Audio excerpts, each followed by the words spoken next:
Representative Jones, I've got you first on the list. Thank you, Mr. Chair. And I think this is the first time that we're able to ask questions because the question was called immediately in Education Committee, so we weren't able to ask questions at all. So I appreciate the time and the permission to ask a comprehensive set of questions if permitted. Please continue. Thank you. Representative Reagan, for this legislation, can you give examples of what type of student groups you're referencing or speakers that have been denied in public universities that would motivate that legislation? Have there been any recent examples that you can give us that motivated that provision? Well, thank you, Mr. Chair. Most recently, in the news at Stanford, a federal judge was shouted down by a student group heckler's veto.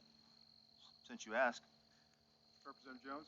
Can you give an example of a public university in Tennessee which this law would apply to? I don't believe, unless I've changed residency, that this is the California legislature, that this applies to private schools. This is for public universities in Tennessee.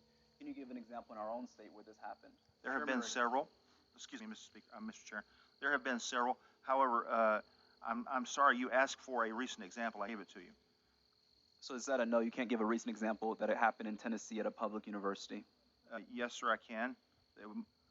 One comes to mind immediately at the University of Tennessee, Knoxville, which has been some time back. There are examples in other places. Representative Jones? And what occurred at this example? Can you explain what happened? What group was denied? How they were denied? And why we need this provision in the law? Can you explain it? Or it seems like there's a Excuse you're me, using sir. that Is a this lot a of- a cross-examination, or are you asking about the conduct of this bill? Because it can be proscriptive as well as reactive. And I would submit to you that proscriptive is fine. I'll choose that to go forward rather than waste time with the committee rehashing past events. It has happened. And if you haven't read the newspapers and kept up with it, I would submit to you, sir, that that's your problem, not mine.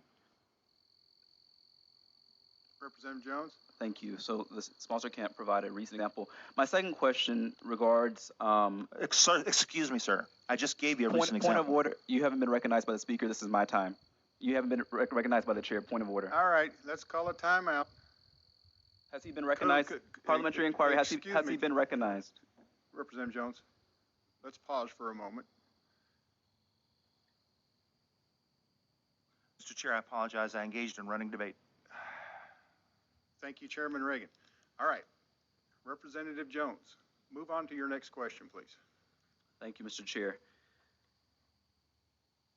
My next question is in regards to the divisive concepts provision of your legislation.